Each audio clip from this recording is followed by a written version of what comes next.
according to plan. All right, first let's catch up with Jason in a very fast four-door saloon, which is very fast. It's here, fast. You know the story with Subaru Imprezas? You know, a different version comes along every couple of months. A tweak here, a tweak there. We've made it a bit faster. We've given it some more power. Well, frankly, that gets a bit boring, so we ignore them. However, we couldn't ignore this.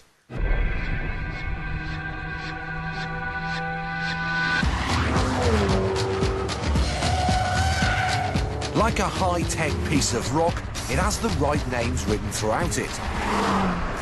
This one means it'll go, this one means it'll stop, and this one means it wasn't made by Subaru.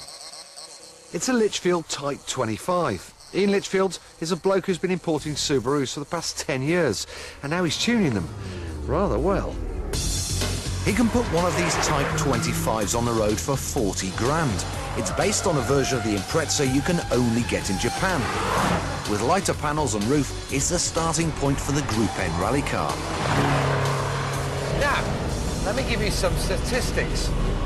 It's got 415 brake horsepower, which is about the same amount as a Porsche 911 GT3, except that costs about twice as much. It'll get you to 60 in 3.8 seconds. Now that's as fast as a Ferrari F430, but that costs 3 times as much. I think I'm gonna have a go at that. Right then. 3.8 seconds. 20, 40, 50, 60. Christ, it is quick. The top speed is quoted as being 175 miles an hour. It is astonishing performance per pound. So how have they made it so quick? Well, every little bit of the 2.5-litre engine has been improved, from a one-off turbocharger to a bespoke exhaust. But here's the key. Everything is designed to look as original as possible. They didn't want a tacky engine bay that looks like it's been designed by a lottery winner.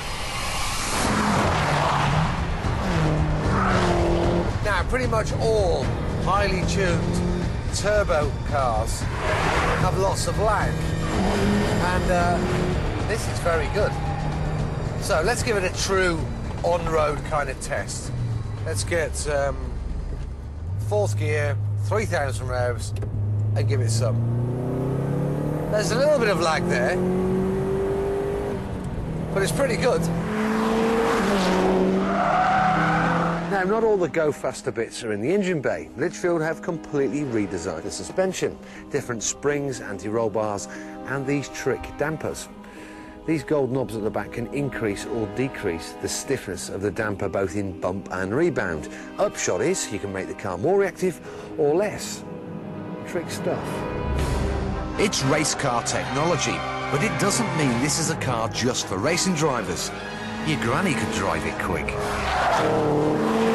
Now, one of the amazing things about Subaru and about Mitsubishi Evos is they are incredibly easy to drive quickly from A to B. They're very sure-footed, they give you lots of confidence. And if I'm honest, this is even easier again. Litchfield have really changed the dynamics of the way this works. The steering's much more precise. It's got more front grip mid-corner. Because it's got more power, and the way the power's delivered, you can make the car slide, you can make it balance. It still has understeer if you drive it a little bit too smoothly. So I'll show you. Turn in, understeer.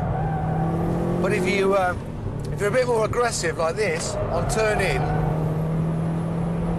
then you can make the car more neutral, and that's more fun to drive. What impresses me most is that this isn't just a boy racer's fantasy. It's not a hardcore stripped-out racer. It's got climate control and electric windows. It's got 4 doors and a boot, for heaven's sake. And if you want, they'll supply it in a dark colour, with a subtle spoiler and more soundproofing for those who want to keep a low profile. The handful of cars that have been sold tend to belong to supercar owners who want something more practical for their garage. The irony is, this is probably the quickest thing they own. Oh, that is an awesome bit of kit. No wonder it comes with a speed camera detector fitted as standard. And you know the best thing about that? You can fit the kids in the back, so it's the perfect family car. There you go. Beautiful. What I like about it is it'll do 175 miles an hour, but tipping the hat towards safety and being responsible, they've limited it to 157 miles an hour. And I think that's responsible. That's very sensible. Yeah, very sensible. Oh, yeah. Right, that is it for part one, but don't go anywhere, because otherwise you'll miss this.